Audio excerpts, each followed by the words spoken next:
we're going to take a look at how to solve linear systems of inequalities. First thing, we're just going to quickly review how to find the solution of an inequality. And now when you're doing an inequality, you have to remember that it involves shading. So what we're going to do first is we're going to start by graphing our boundary line.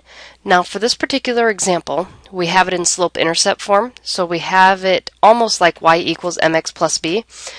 And we're going to start by graphing it like it is y equals mx plus b. So I'm going to come down to -4 for my y-intercept and put my dot there.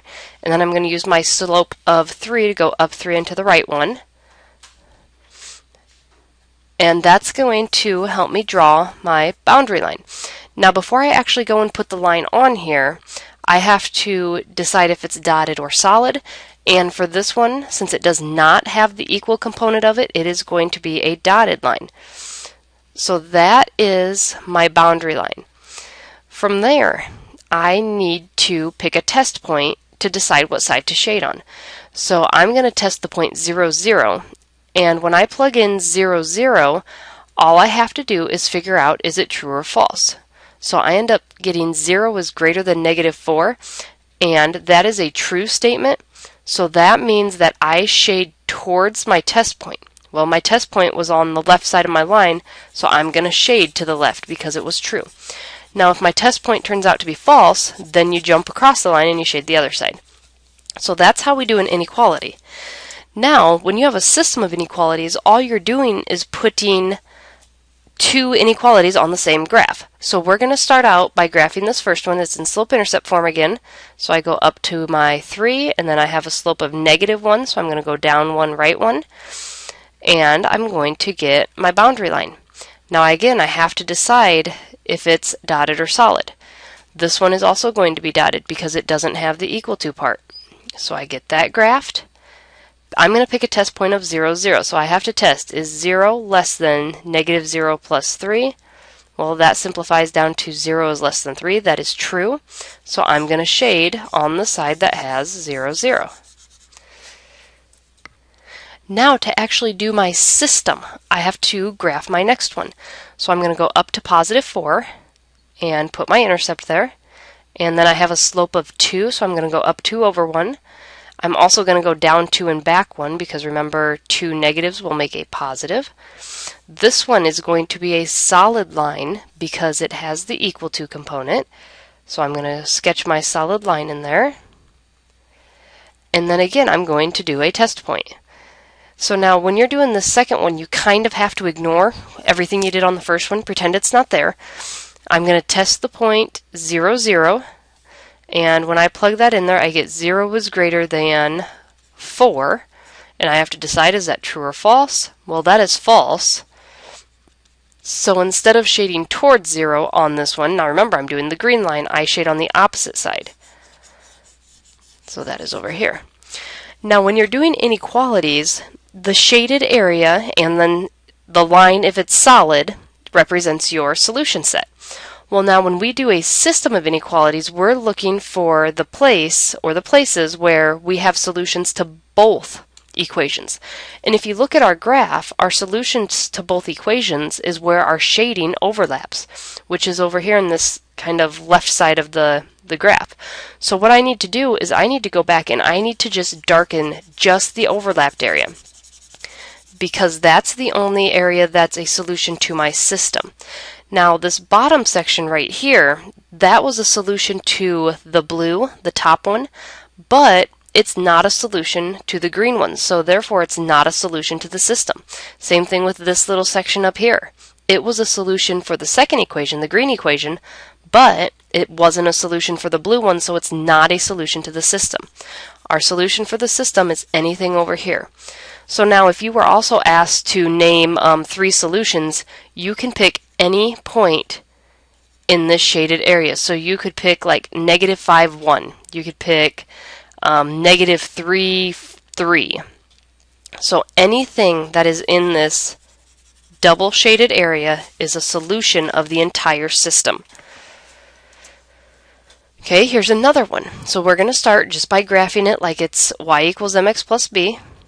So I'm going to have my intercept of -3.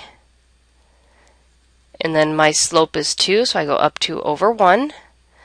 And for this one, it is going to be a dotted line because it doesn't have the equal to part.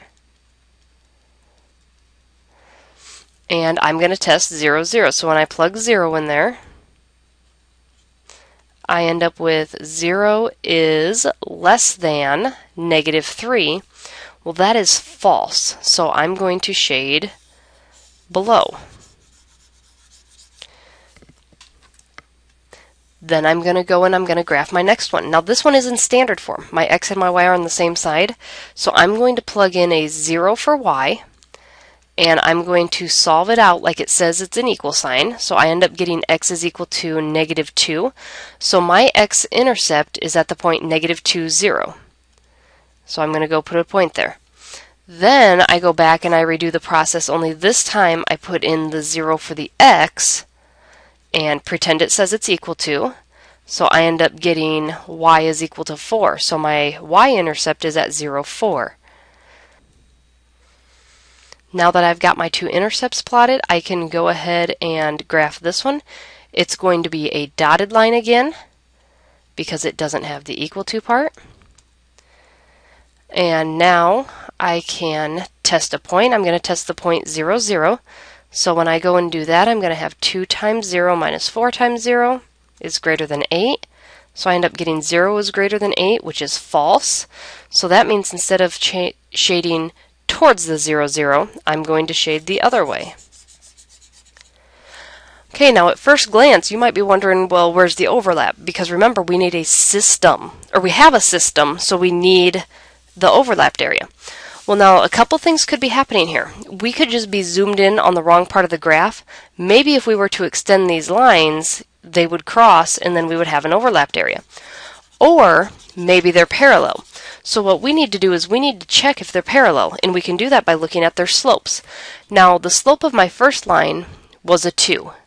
So what I need to do is I need to figure out, well, what's the slope of my second line here, and compare that to the 2, because if my lines are parallel, then because of the way they were shaded this time, they aren't going to have anything in common because the shading went opposite of each other. So I'm going to use my two intercepts here because I know those points are on my line, and I'm going to find my slope. So I'm going to do my y2 minus y1 over x2 minus x1, and I have a minus a negative, so it turns into plus a positive on the bottom. So I end up getting 4 over 2, which is 2. Now if you look at our slopes, they are the same slopes. So what that tells me is that these two lines are never going to cross. We're never going to get to that point where they actually cross and then have something in common. When that happens, we end up with a no solution. Now, just because we have parallel lines does not make it a no solution, because what could have happened was our shading could have been different. Now, if I had come up here and let's say I had changed this sign to greater than, so when I plugged in my 0, I would have had 0 is greater than negative 3, which is true. So that means I would have shaded to this side for the green one. And then if I test 0, 0 here, and I would have had 0 minus 0 is greater than 8. Well, that would have been false, so that would have meant I would have shaded away from 0, 0 for my red one. So that would have been over here. Well, then I would have had overlap, because it would have overlapped on this direction. Other things could happen.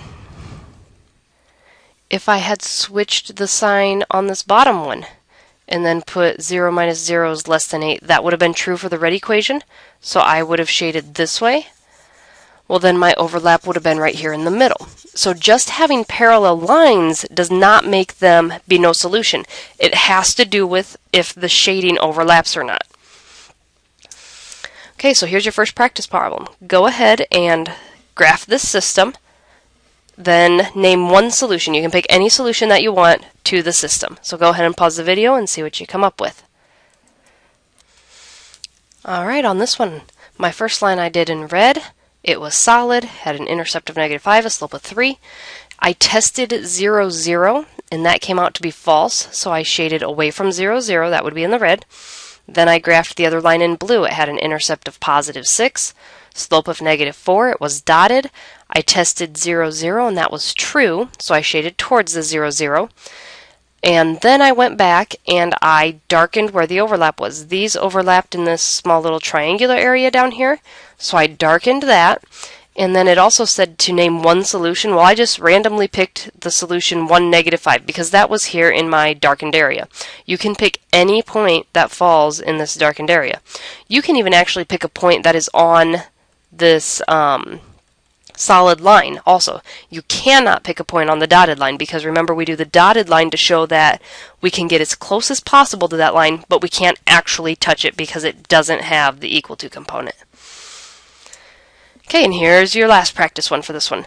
So go ahead and solve the system by graphing and name one solution again. This one, I did the top line in green. I did the bottom line in red. And turns out that it doesn't look like they're going to overlap at all, even after I did the shading. So then I asked myself, well, are they actually legitimately parallel? Because sometimes you can get a graph that looks like it's not going to overlap, but if you just keep extending it a little farther, they will eventually overlap. Well, so I checked their slopes. Slope of my first line is 2. Slope of my second line was 2. So yes, they were parallel, and then there was no overlap, which means there is no solution to this particular system.